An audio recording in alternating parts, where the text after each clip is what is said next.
Hi friends, ಎಲ್ರಿಗೂ ನಮಸ್ಕಾರ. Welcome back to my YouTube channel. ಇವತ್ತು ಸಾಯಂಕಾಲದಿಂದ ಲಾಗನ್ನು ಶುರು ಮಾಡ್ತಾ ಇದ್ದೀನಿ. ಬೆಳಿಗ್ಗೆಯಿಂದ ಮಾಡೋಣ ಅಂತ ಅನ್ಕೋತಾ ಇದ್ದೆ, ಬಟ್ ನನಗೆ ಟೈಮ್ ಸಿಗಲಿಲ್ಲ. ಇವತ್ತು ಇಲ್ಲೇ ನಮ್ಮೂರಲ್ಲೇ ಒಂದು ಹಾಫ್ ಸ್ಯಾರಿ ಫಂಕ್ಷನ್ ಇತ್ತು, ಅಲ್ಲಿಗೆ ಮೇಕಪ್ ಹೋಗಿದ್ದೆ. ಹಾಗಾಗಿ ನನಗೆ ಬೆಳಗ್ಗೆ ಲಾಗನ್ನು ಮಾಡಲಿಕ್ಕೆ ಆಗಲಿಲ್ಲ. ಹಾಗಾಗಿ ಸಾಯಂಕಾಲದಿಂದ ಲಾಗನ್ನು ಮಾಡ್ತಾ ಇದ್ದೀನಿ. ನಿನ್ನೆ ತೋರಿಸಿದ್ನಲ್ವ ಅಕ್ಕ ಬ್ಲೌಸ್ ಸ್ಟಿಚ್ ಮಾಡಿರೋದು, ಆ ಬ್ಲೌಸ್ಗೆ ಉಕ್ಸು ಮತ್ತು ಹಿಂದ್ಗಡೆ ಮಣಿನ ಹಾಕ್ತಾ ಇದ್ದೀನಿ. ಫೈನಲ್ ಡಿಸೈನ್ ಯಾವ ರೀತಿ ಬಂದಿದೆ ಅಂತೇಳಿ ಇದೇ ಲಾಗಲ್ಲಿ ಲಾಸ್ಟಲ್ಲಿ ತೋರಿಸ್ತೀನಿ. ಇವತ್ತು ಟೈಟಲಲ್ಲಿ ನೋಡಿದರೆ ಯಾವುದ್ರ ಬಗ್ಗೆ ನಾನು ಡಿಸ್ಕಸ್ ಮಾಡ್ತಿದ್ದೀನಿ ಅಂತೇಳಿ. ಎಸ್, ಹೌದು, ಎಕ್ಸ್ಪೆಕ್ಟೇಷನ್ ಅನ್ನೋದು ಯಾರ ಮೇಲೂ ಜಾಸ್ತಿ ಇಟ್ಕೋಬಾರ್ದು ಅಂತ ಹೇಳ್ತಾ ಇದ್ದೀನಿ. ಅಮೌಂಟಿನ ವಿಷಯದಲ್ಲೇ ಆಗಿರ್ಬೋದು, ಮತ್ತು ಯಾವುದೋ ಒಂದು ಕೆಲಸದ ವಿಚಾರದಲ್ಲಾಗಿರ್ಬೋದು, ಅವ್ರು ನಮಗೆ ಮಾಡ್ತಾರೆ, ಇವ್ರು ನಮಗೆ ಮಾಡ್ತಾರೆ ಅಂಥೇಳಿ ಯಾವುದೇ ರೀತಿ ಎಕ್ಸ್ಪೆಕ್ಟೇಷನ್ನ ಇಟ್ಕೋಬಾರ್ದು. ಕೆಲವೊಂದು ಟೈಮು ಎಕ್ಸ್ಪೆಕ್ಟೇಷನ್ ಇಟ್ಕೊಂಡಾಗ ಆ ಕೆಲಸ ಆಗದೆ ಇದ್ದಾಗ ಎಷ್ಟೊಂದು ಮೈಂಡ್ಗೆ ಡಿಸ್ಟರ್ಬ್ ಆಗುತ್ತೆ ಅಂತ ಹೇಳಿದರೆ ನಿಜವಾಗ್ಲೂ ಮನಸ್ಸಿಗೆ ತುಂಬಾ ಬೇಜಾರಾಗುತ್ತೆ. ಹಾಗಾಗಿ ಯಾರ ಮೇಲೂ ಎಕ್ಸ್ಪೆಕ್ಟೇಷನನ್ನು ಇಟ್ಕೊಳ್ದೆ ನಮ್ಗೆ ಎಷ್ಟಾಗುತ್ತೋ ಅಷ್ಟನ್ನು ನಾವು ಕೆಲಸನ ಮಾಡಬೇಕು. ಮತ್ತು ಯಾವುದೇ ಕೆಲಸಕ್ಕಾಗಲಿ ನಾವು ಅಡ್ಜಸ್ಟ್ ಆಗಬೇಕು ಅಂತಲೇ ಹೇಳ್ತೀನಿ. ಯಾರ ಮೇಲೂ ಎಕ್ಸ್ಪೆಕ್ಟೇಷನ್ನು ಜಾಸ್ತಿ ಇಟ್ಕೋಬಾರ್ದು ಅಂತ ಹೇಳೋದಕ್ಕೆ ಒಂದು ಸಣ್ಣದಾಗಿ ಉದಾಹರಣೆ ಕೊಡೋದಾದರೆ, ಮದುವೆಯಾಗಿ ಒಂದು ಹೆಣ್ಮಗಳು ಹೊಸ್ದಾಗಿ ಗಂಡನ ಮನೆಗೆ ಹೋಗಿರ್ತಾಳೆ. ಆ ಹೆಣ್ಮಗಳು ಎಷ್ಟೊಂದು ತಲೆಯಲ್ಲಿ ಇಟ್ಕೊಂಡು ಹೋಗಿರ್ತಾಳೆ ಅಂದರೆ, ನನ್ನ ಗಂಡ ಹೀಗೆ ಇರಬೇಕು, ನನ್ನ ಅತ್ತೆ ಮಾವ ಹೀಗೆ ಇರಬೇಕು, ಅವ್ರು ನನ್ನ ಹೀಗೆ ನೋಡ್ಕೋಬೇಕು, ನಾನು ಕೇಳಿದ್ದನ್ನೆಲ್ಲ ಕೊಡಿಸ್ಬೇಕು, ಯಾವುದೇ ಕೆಲಸನ ನಾನು ಮಾಡಿದ್ರೂ ಅವರು ಎಕ್ಸ್ಪೆಕ್ಟ್ ಮಾಡಬೇಕು, ಮತ್ತು ನನಗೆ ಯಾವುದಾದ್ರೂ ಕೆಲಸ ಬರಲಿಲ್ಲ ಅಂದರೂ ಸಹ ಅವ್ರು ನನಗೆ ಹೇಳ್ಕೊಡ್ಬೇಕು. ಈ ರೀತಿ ಒಂದಲ್ಲ ಎರಡಲ್ಲ 108 ಯೋಚನೆಗಳನ್ನು ತಲೆಯಲ್ಲಿ ಇಟ್ಕೊಂಡು ಹೋಗಿರ್ತಾಳೆ. ಇದರಲ್ಲಿ ಯಾವುದೋ ಒಂದು ಕೆಲಸ ಆಗಲಿಲ್ಲಂದ್ರೂ ಸಹ ಅವಳಿಗೆ ಎಷ್ಟೊಂದು ನೋವಾಗುತ್ತೆ ಅಂತ ಹೇಳಿದರೆ, ನಿಜವಾಗ್ಲೂ ಎಷ್ಟು ಬೇಸರ ಮಾಡ್ಕೋತಾರೆ ಅಂತ ಹೇಳಿದರೆ, ನಾನು ಯಾಕೆ ಈ ಟಾಪಿಕ್ ಬಗ್ಗೆ ನಿಮ್ಮ ಹತ್ರ ಮಾತಾಡ್ತಿದ್ದೀನಿ ಅಂತಂದರೆ, ಇವಾಗ ಜೂನ್ ಮಂತ್ ಅಲ್ವಾ, ಲಾಸ್ಟು ಮಾರ್ಚ್ ತಿಂಗಳಲ್ಲಿ ಒಬ್ಬರು ನನ್ನ ಕಸ್ಟಮರ್ದು ಮ್ಯಾರೇಜ್ ಆಯಿತು. ಅವರು ನಿನ್ನೆ ಬಂದಿದ್ದರು ನಮ್ಮ ಅಂಗಡಿಗೆ. ಎಷ್ಟೊಂದು ಕಂಪ್ಲೇಂಟ್ಸನ್ನು ಹೇಳ್ತಾ ಇದ್ಲು. ಅಕ್ಕ, ನನ್ನ ಹಸ್ಬೆಂಡು ಹೊರಗಡೆ ಎಲ್ಲೂ ಕರ್ಕೊಂಡು ಹೋಗ್ತಾ ಇಲ್ಲ, ಮತ್ತು ಬೆಳಗ್ಗೆ ಬೇಗನೆ ಎದ್ದೇಳಬೇಕು, ಮನೆ ಕೆಲಸ ಅಷ್ಟೂ ನಾನೇ ಮಾಡಬೇಕು, ಅತ್ತೆ ಮಾವನೂ ಬರೀ ಕೆಲಸನೇ ಹೇಳ್ತಾರೆ, ಅದನ್ನು ಮಾಡು ಇದನ್ನು ಮಾಡು ಅಂತೇಳಿ, ಎಲ್ಲ ಕೆಲಸನೂ ನಾನು ಒಬ್ಬಳೇ ಮಾಡಬೇಕು. ಹಾಗಾಗಿ ನನಗೆ ತುಂಬ ಬೇಸರ ಆಗ್ತಿದೆ. ನಾನೇನೋ ಅಂದ್ಕೊಂಡ್ಬಿಟ್ಟೆ, ಇವರೆಲ್ಲ ಮದುವೆ ಮುಂಚೆ ಮಾತಾಡೋದು ನೋಡಿ, ನನ್ನ ಜೊತೆ ರಿಯಾಕ್ಟ್ ಮಾಡೋದು ನೋಡಿ ನಾನು ಏನೋ ಅಂದ್ಕೊಂಡ್ಬಿಟ್ಟೆ, ಮದುವೆ ಆದಮೇಲೆ ಗೊತ್ತಾಗ್ತಿದೆ ಅಂತ ಹೇಳಿದ್ಲು. ನಾನು ಒಂದು ಮಾತು ಹೇಳಿದೆ ಅವಳಿಗೆ, ಇದೊಂದು ಮ್ಯಾಟ್ರೇ ಅಲ್ಲ, ಮನೆ ಕೆಲಸ ಹೆಣ್ಮಕ್ಳಂದರೆ ಎಲ್ಲರೂ ಮಾಡಲೇಬೇಕು. ಅದರಲ್ಲೂ ಹೊಸ್ದಾಗಿ ಮದುವೆ ಆಗಿ ಹೋಗಿದ್ದಾರೆ ಅಂತ ಹೇಳಿದರೆ ಅವ್ರಿಗೂ ಇಷ್ಟು ದಿನ ಮಾಡಿ ಮಾಡಿ ಬೇಸರ ಆಗಿರುತ್ತೆ ಅತ್ತೆಗೆ. ಹಾಗಾಗಿ ನಿನಗೆ ಹೇಳ್ತಾರೆ ಬಿಡು, ಏನಾಯಿತು ಅಂತ ಹೇಳಿದೆ. ಹಾಗಾಗಿ ಇಲ್ಲ ಅಕ್ಕ, ನಾನು ಇಲ್ಲಿ ನಮ್ಮ ಮನೇಲಿ ಒಂದು ಕೆಲಸನೂ ಮಾಡಿಲ್ಲ, ಅಲ್ಲೋಗಿ ನನಗೆ ಮೇಲೆ ಕೆಲಸ ಹೇಳ್ತಾರಲ್ಲ, ತುಂಬಾ ಬೇಜಾರಾಗುತ್ತೆ ನನಗೆ. ನಮ್ಮೂರಿಗೆ ಯಾವಾಗ ಬಂದಿದ್ದೀನೋ ಅನ್ನೋ ಹಾಗಾಗುತ್ತೆ ಅಂತ ಹೇಳಿದ್ಲು. ಯಾರಿಗಾದ್ರೂ ಅಷ್ಟೇ, ಇಲ್ಲಿ ಚೆನ್ನಾಗಿ ಬೆಳೆದೋಗಿ ಗಂಡನ ಮನೆಯಲ್ಲಿ ಆ ರೀತಿ ಸ್ವಲ್ಪ ಪ್ರೆಷರ್ ಅಂತ ಅನಿಸಿದ್ರು ಸಹ, ಸ್ವಲ್ಪ ಪ್ರೆಷರ್ ಅನಿಸಿದ್ರು ಅವರಿಗೆ ಜಾಸ್ತಿನೇ ಕಾಣಿಸುತ್ತೆ. ಹಾಗಾಗಿ ಯಾರ ಮೇಲೂ ಎಕ್ಸ್ಪೆಕ್ಟೇಷನ್ನು ಜಾಸ್ತಿ ಇಟ್ಕೊಳ್ದೆ ನಮ್ಗೆ ಎಷ್ಟಾಗುತ್ತೋ ಅಷ್ಟು ಕೆಲಸನ ನಾವು ಮಾಡಬೇಕು ಅಂತಲೇ ಹೇಳ್ತೀನಿ. ಅವ್ರು ನನಗೆ ಇದನ್ನು ಮಾಡ್ತಾರೆ, ಇವ್ರು ನನಗೆ ಇದನ್ನು ಮಾಡ್ತಾರೆ, ಆ ಕೆಲಸದಲ್ಲಿ ಹೆಲ್ಪ್ ಮಾಡ್ತಾರೆ, ಇದನ್ನು ನಂಗೆ ಮಾಡಿಕೊಡ್ತಾರೆ ಅಂತೇಳಿ ನಿಜವಾಗ್ಲೂ ಯಾರ ಮೇಲೂ ಎಕ್ಸ್ಪೆಕ್ಟೇಷನ್ ಅಂತೂ ಇಟ್ಕೊಳ್ಳೇಬಾರ್ದು ಅಂತಲೇ ಹೇಳ್ತೀನಿ. ಇದು ನನ್ನ ಪರ್ಸ್ನಲ್ ಒಪಿನಿಯನ್ ಆಗಿರುತ್ತೆ.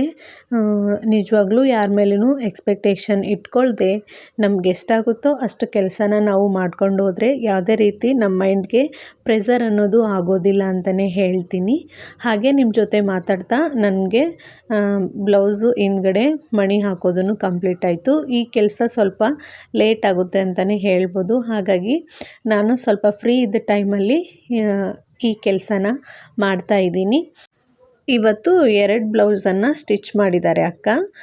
ತೋರಿಸ್ತೀನಿ ಬನ್ನಿ. ಈ ಬ್ಲೌಸ್ ಫಿನಿಶಿಂಗ್ ಡಿಸೈನು ಮತ್ತು ಇನ್ನೊಂದು ಬ್ಲೌಸ್ ಫಿನಿಶಿಂಗ್ ಡಿಸೈನು ಯಾವ ರೀತಿ ಬಂದಿದೆ ಅಂತೇಳಿ ಈ ಲಾಗಲ್ಲೇ ನಾನು ಶೇರ್ ಮಾಡ್ಕೋತೀನಿ. ಮತ್ತು ಬೆಳಿಗ್ಗೆ ನಾನು ಮೇಕಪ್ಪಿಗೆ ಹೋಗಿದ್ದೆ ಅಂತ ಹೇಳಿದ್ನಲ್ವ, ಅಲ್ಲಿನೂ ಸಹ ನನಗೆ ಲಾಗನ್ನು ಮಾಡಲಿಕ್ಕೆ ಆಗಲಿಲ್ಲ. ಜಸ್ಟ್ ಒಂದು ಸ್ಮಾಲ್ ಕ್ಲಿಪ್ಪನ್ನು ತೊಗೊಂಡಿದ್ದೀನಿ ಅಷ್ಟೇ. ಅದನ್ನು ಸಹ ಈ ಲಾಗಲ್ಲೇ ಆ್ಯಡ್ ಮಾಡ್ತೀನಿ. ಪ್ಲೀಸ್ ನನ್ನ ವಿಡಿಯೋನ ಯಾರೆಲ್ಲ ಸಬ್ಸ್ಕ್ರೈಬ್ ಮಾಡದೆ ನೋಡ್ತಾ ಇದ್ದೀರಾ, ಪ್ಲೀಸ್ ಸಬ್ಸ್ಕ್ರೈಬ್ ಮಾಡಿ, ಹಾಗೆ ನನಗೆ ಸಪೋರ್ಟ್ ಮಾಡಿ ಅಂತ ಕೇಳ್ತಾ ಇದ್ದೀನಿ. ಬನ್ನಿ ಹಾಗೆ ಲಾಗ್ ಕಂಟಿನ್ಯೂ ಆಗುತ್ತೆ. ಇವಾಗ ರೆಡ್ ಬ್ಲೌಸ್ದು ಉಕ್ಸು ಮತ್ತು ಹಿಂದ್ಗಡೆ ಮಣಿನ ಹಾಕೋದು ಕಂಪ್ಲೀಟ್ ಆಯಿತು. ಹಾಗಾಗಿ ಈ ಬ್ಲೌಸ್ಗೆ ನಾನು ಉಕ್ಸನ್ನು ಹಾಕ್ತಾಯಿದ್ದೀನಿ. ಇವೆರಡು ಬ್ಲೌಸು ಒಬ್ರದ್ದೇ ಕಸ್ಟಮರ್ದು, ಹಳ್ಳಿ ಕಸ್ಟಮರ್ದು. ಅವ್ರು ಯಾವ ಥರ ಡಿಸೈನ್ ಹೇಳಿ ಹೋಗಿದ್ದಾರೋ ಆ ರೀತಿ ಅಕ್ಕ ಸ್ಟಿಚ್ ಮಾಡಿದ್ದಾರೆ. ಇವಾಗ ಉಕ್ಸ್ ಎಲ್ಲ ಹಾಕಿಬಿಟ್ಟು ಇಟ್ಟರೆ ಕಂಪ್ಲೀಟ್ ಆಗುತ್ತೆ ಬ್ಲೌಸು. ಹಾಗಾಗಿ ನಾನು ಉಕ್ಸನ್ನು ಹಾಕಿ ಇಡ್ತಾಯಿದ್ದೀನಿ. ಇವಾಗ ನೋಡಿ, ಬ್ಲೌಸು ಫಿನಿಶಿಂಗ್ ಡಿಸೈನು ಈ ರೀತಿ ಬಂದಿದೆ. ನೋಡಿ, ಈ ರೀತಿ ಕಸ್ಟಮರು ಯಾವ ರೀತಿ ಡಿಸೈನು ಹೇಳೋಗಿದ್ದಾರೋ ಆ ರೀತಿಯೇ ಸ್ಟಿಚ್ ಮಾಡಿದ್ದಾರೆ ಅಕ್ಕ. ಸಿಂಪಲ್ ಆಗಿದ್ರೂ ಸಹ ತುಂಬಾ ಚೆನ್ನಾಗಿದೆ ಅಂತಲೇ ಹೇಳ್ಬೋದು ಬ್ಲೌಸು. ಫ್ರಂಟಲ್ಲಿ ಏನೂ ಇಲ್ಲ, ಈ ರೀತಿ ಸಿಂಪಲ್ಲಾಗಿ ಲೇಸನ್ನು ಹಚ್ಚಿದ್ದಾರೆ.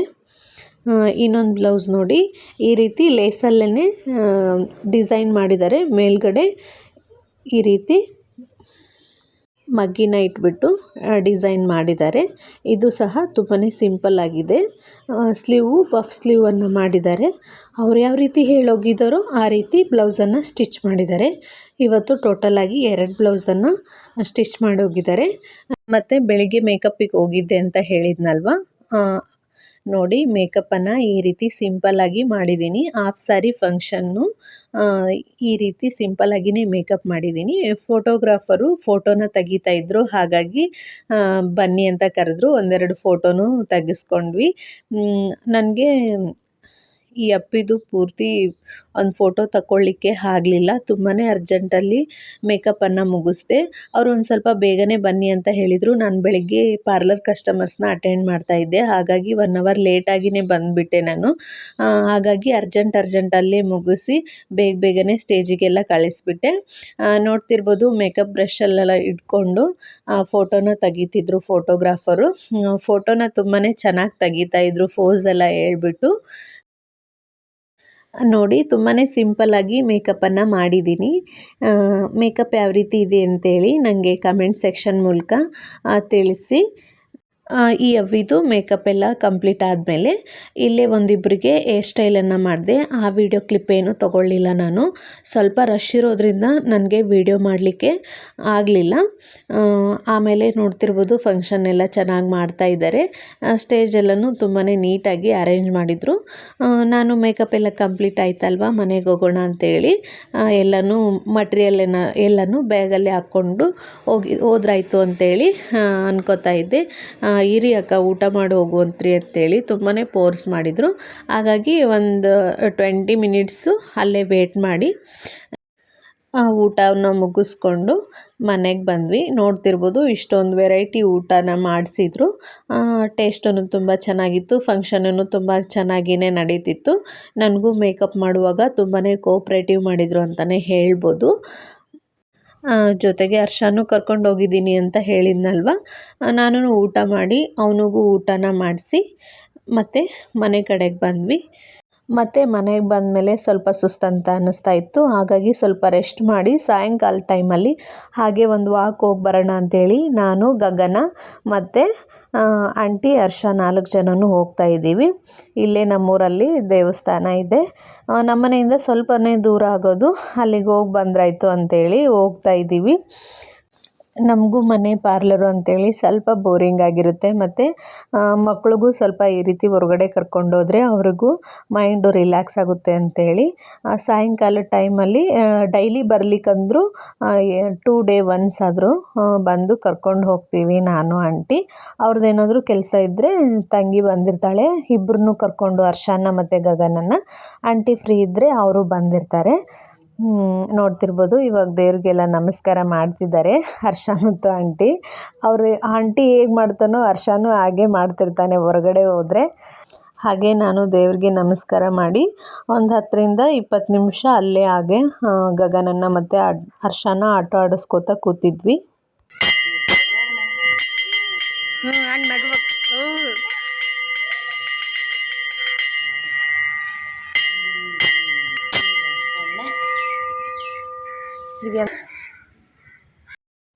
ಸ್ವಲ್ಪ ಹೊತ್ತು ಹಾಗೆ ಕೂತಿದ್ವಿ. ನಾನು ಆಂಟಿ ಇಬ್ಬರು ಮಕ್ಕಳನ್ನು ಕರ್ಕೊಂಡು ಮಾತಾಡ್ಕೋತಾ ಕೂತಿದ್ವಿ ಇಲ್ಲೇ ದೇವಸ್ಥಾನದ ಹತ್ರ.